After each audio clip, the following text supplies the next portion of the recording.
Hi everyone, this is Emily Leiphart here for Tailored Expressions, and in today's video I'm sharing a project using the interactive theater fold frame, theater fold flaps, and coordinating products.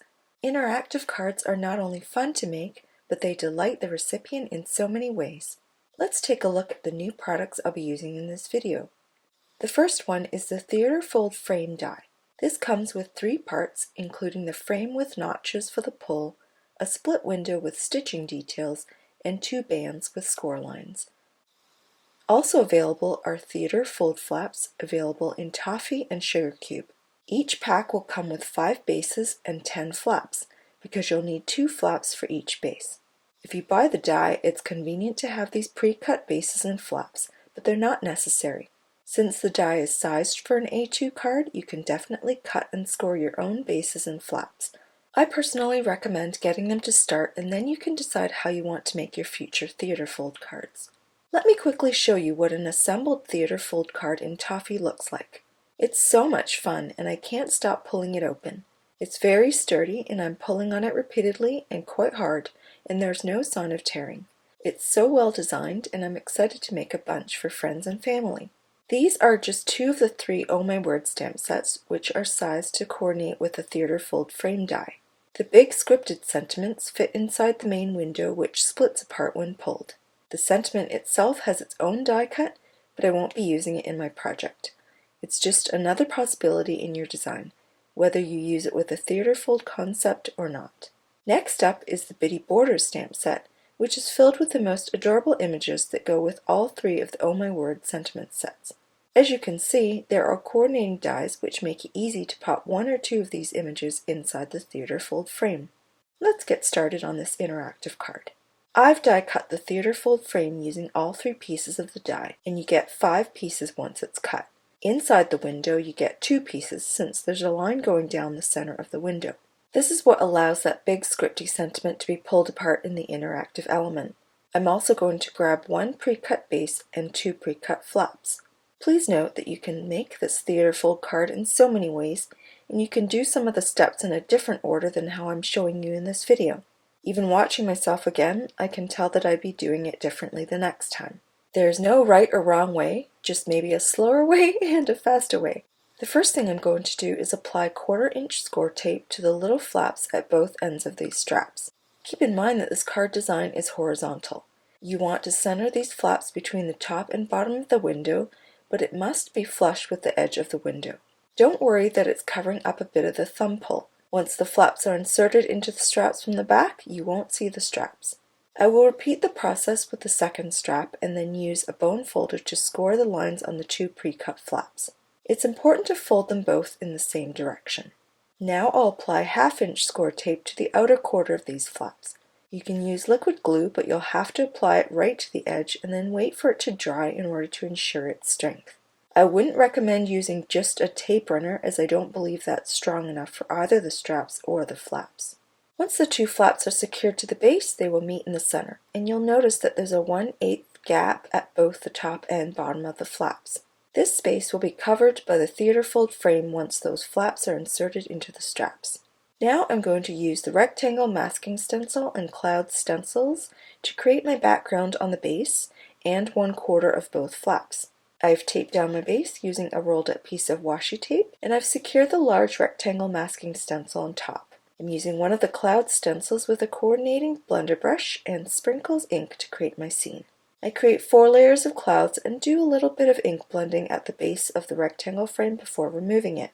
Since this background will be continued on the side flaps, or the wings of a theater, as this die is aptly named, I have to continue those clouds there or it would look weird. I use pieces of masking paper to protect the other areas of the flaps, including the fold lines where ink might accumulate and appear too dark as I'm ink blending. As you can see, I try to match up the clouds as best I can, but it doesn't have to be perfect. It does look a little troublesome, but it was worth it to get that whole 3D scene inside the theater fold. Once done, you can see how amazing it will look once those flaps are secured. Now I'll stamp the 2 images from Bitty Borders and color them with Copic markers. I stamped them with Oreo ink on Sugar Cube cardstock, and I'm going to speed through the coloring process 20 times and put on some music.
After the images are die cut and I stack them, I realized that I wanted the bow on the left behind the giraffe to be blue. To make this correction, I used the colorless blender to remove the gray ink and recolor it in blue. This won't always work, especially if you use a dark color like red or purple, but I'm glad I was able to make this quick change here. When I place the images on the background, I choose my secondary sentiment, which reads, "May all your wishes come true," and then I place the base in my Mini Misty stamping tool and stamp that sentiment in Oreo ink. I use a piece of acetate to make sure it's straight before doing the final stamping. Now I'm going to stamp the big "Oh my word, happy birthday." Given the orientation of the theater fold frame die, I should have turned this stamp 90 degrees on this panel, but lucky for me it worked out okay, and there was enough space around it for the die to cut the split window.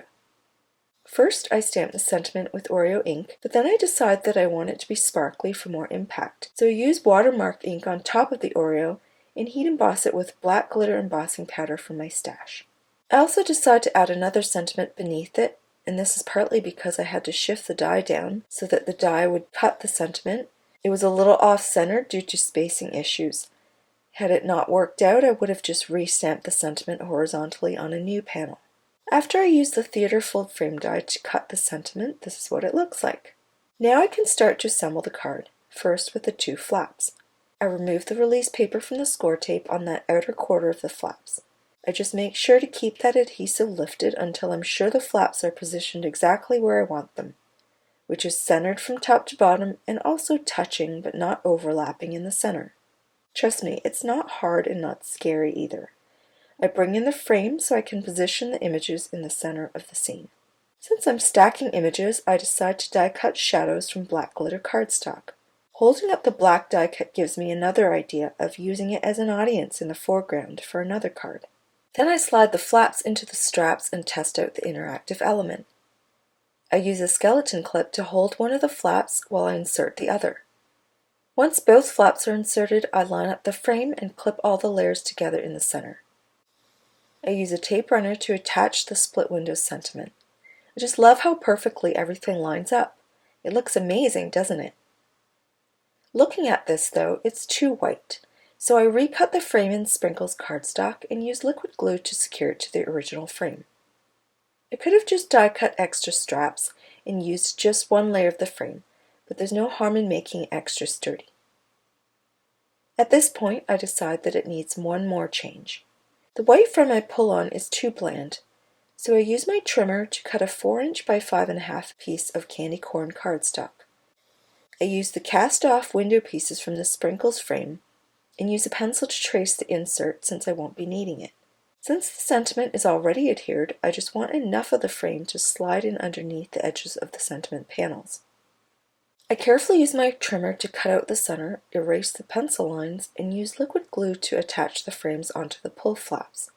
Now, this is obviously not the best way to do this, and now that you've seen the results of my afterthought, you can plan and prepare for this better. Keep in mind that there are now 2 layers of the flap and it still fits through the straps. I do like how much sturdier it feels, and it also helps keep the card open. This is great if the recipient wants to leave the theater in the open position for display on the mantle. I also love that the colored frame shows up in the cutouts for the thumb. I just love the finished results.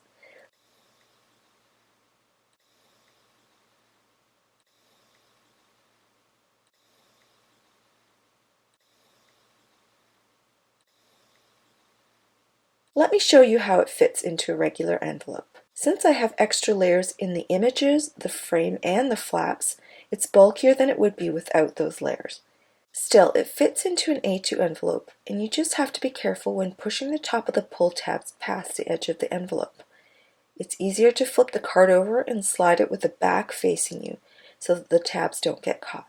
I just love this interactive theater fold concept and can't wait to see what you come up with. You can find all of these products in the Tailored Expressions web store at tailoredexpressions.com. Thank you so much for watching, and I'll see you again soon.